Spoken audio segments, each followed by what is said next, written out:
අපි මාධ්‍ය පිළිබඳව කතා කරනකොට සාම්ප්‍රදායික ජනශ්‍රුතික මාධ්‍ය, ඒ වගේම ප්‍රධාන ධාරාවේ මාධ්‍ය, ඒ කියන්නේ පුවත්පත, ගුවන් විදුලිය, ඒ වගේම රූපවාහිනිය, වගේම අපි නව මාධ්‍ය, ඒ කියන්නේ සමාජ මාධ්‍ය අපිට හඳුනා ගන්නට පුළුවන්.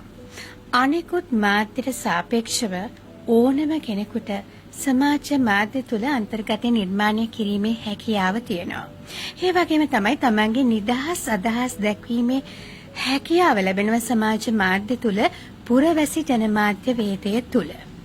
මේ පසුබිම තුල අපි දකිනවා යහපත් වගේම අයහපත් බලපෑම් සමාජ මාධ්‍ය නිසාම සමාජගත වන අවස්ථා.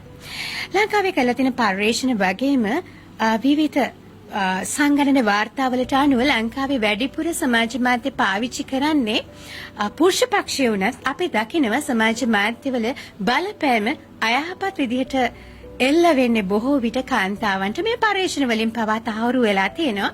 අපි බලමු දේශපාලන නිරත වෙලා ඉන්න කාන්තාවන්ගේ අපිට ලැබෙන සමහර අවස්ථාවල ඔවුන්ගේ පෞද්ගලිකත්වය, විශේෂයෙන්ම ඔවුන්ගේ සම්බන්ධතාව වෙන්න පුළුවන්, ඔවුන්ගේ ලිංගික දිශානතිය වෙන්නත් පුළුවන්. මේ කටකතා විදිහට ගොසිප් විදිහට නිර්මාණය කරලා සමාජ මාධ්‍ය තුල පතුරවන අවස්ථා අපි දකිනවා. බොහෝ විට ඒ නිසාම දේශපාලනයට කාන්තාවන් පැමිණීමේ ප්‍රවණතාවය අඩු වෙලා තියෙනවා. වගේම එක රැයකින් ඔවුන් ගොඩනගා ගත්ත ඔවුන්ගේ ප්‍රතිරූපය බිඳ වැටෙන අවස්ථා අපි දැක ගන්නට පුළුවන්.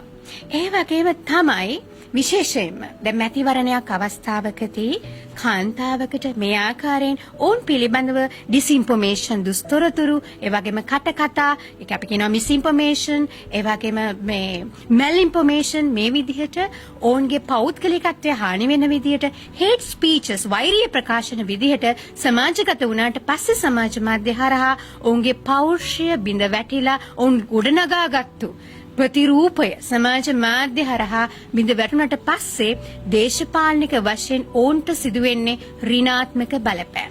මේ වගේ පසුබිමක් තුල ඊටම වගකීමෙන් කාන්තාව සමාජ මාධ්‍ය පාවිච්චි කරන්නට අවශ්‍ය වෙනවා. ඔබ දේශපාලනයට උනන්දුවක් තියෙන කාන්තාවක් වෙන්නට පුළුවන්. ඔබට වගකීමක් තියෙනවා සමාජ මාධ්‍ය ඩිජිටල් සාක්ෂරතාවයකින් යුතුව පාවිච්චි කරන්න. ඉතින් යුනෙස්කෝ වගේ ආයතන පවා ගෝලීය මට්ටමින් සඳහන් කරලා තියෙනවා ඩිජිටල් සාක්ෂරතාවය ඇති කිරීම ඉතාම වැදගත් කියලා. ඒතර කාන්තාව විදිහට ඔබ සමාජ මාධ්‍ය තුල අන්තර්ගත නිර්මාණය කරනකොට, ඒක සංස්කරණය කරනකොට, බෙදා හරිනකොට, ප්‍රතිචාර දක්වනකොට වගකීමකින් යුතුව සමාජ මාධ්‍ය පාවිච්චි කරනවා. වගේම ඔබට හැකියාවක් තියෙනවා දේශපාලන නිරත වෙන කාන්තාවකගේ ප්‍රසිද්ධ චරිතයක මේ වගේ ඔවුන්ගේ පෞද්ගලිකත්වය උකහා දක්වමින් මේ වගේ ඩිස්ඉන්ෆෝමේෂන්, දුස්තොරතුරු පැතිරෙන අවස්ථාවක ඒ අදාළ සමාජ මාධ්‍ය ආයතනයක රිපෝට් කරන්නට පුළුවන්. ඒ වගේම තමයි ඒ තියෙන අන්තර්ගතය කිසිම අවස්ථාවක ප්‍රතිචාර දක්වන්නේ නැතුව, ඒක බෙදා හරින්නේ නැතුව බොහොම වගකීමකින් කටයුතු කරන්නට පුළුවන්. අපි ඩිජිටල් සාක්ෂරතාවය පිළිබඳව කතා කරනකොට ප්‍රධාන වශයෙන් අපි අවධානය යොමු කරන්නට ඕන සමාජ මාධ්‍ය තුල තියෙන මේ වගේ අන්තර්ගතයන් විශ්ලේෂණය කරලා යටිඅරු තේරුම් ගන්නව. වගේම අනිත් කාරණාව තමයි ආචාර ධර්මානුකූලව සමාජ මාධ්‍ය භාවිත කිරීම ඉතාම වැදගත් වෙනවා. ඒ නිසාම තමයි රටක මේ සමාජයක ඩිජිටල් සාක්ෂරතාවෙන් සන්නද්ධ මිනිසුන් බිහි කිරීමේ අවශ්‍යතාව තියෙන්නේ. අපි දන්නවා දේශපාලනයේ නිරත වෙන කාන්තාවන් ඔවුන්ට දේශපාලන බලය හිමි වෙන අවස්ථාවක ඔවුන්ට හැකියාව ලැබෙනවා මේ රටේ ප්‍රතිපත්ති තීරණ ගන්න අවස්ථාවලට, ඒ වගේ සංසිද්ධි වලට දායක වෙන්න. ඔවුන්ටත් වගකීමක් තියෙනවා මේ ඩිජිටල් සාක්ෂරතාවය වගේ විෂයක් පාසලට, ඒ වගේම විශ්වවිද්‍යාලයට ඔහුගේ සිලබස් වලට අන්තර්ගත කරන්න.